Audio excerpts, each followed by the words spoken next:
ನಮಸ್ಕಾರಗಳು. ನಾನು news times ಮೀಡಿಯಾದ Lavanya. IPS ಅಧಿಕಾರಿ ಶ್ರೀ ಓಂ ಪ್ರಕಾಶ್ ಅವರನ್ನು ಅವರ ಸ್ವಂತ ನಿವಾಸದಲ್ಲಿ ಅವರ ಪತ್ನಿಯೇ ಕೊಲೆ ಮಾಡಿದ್ದಾರೆ.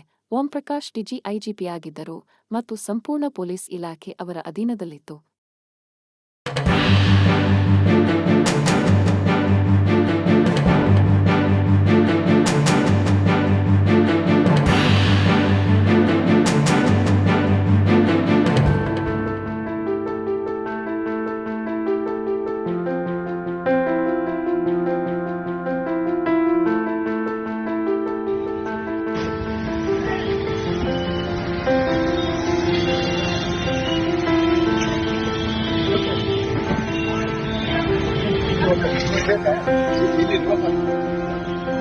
ಎಲ್ಲಿ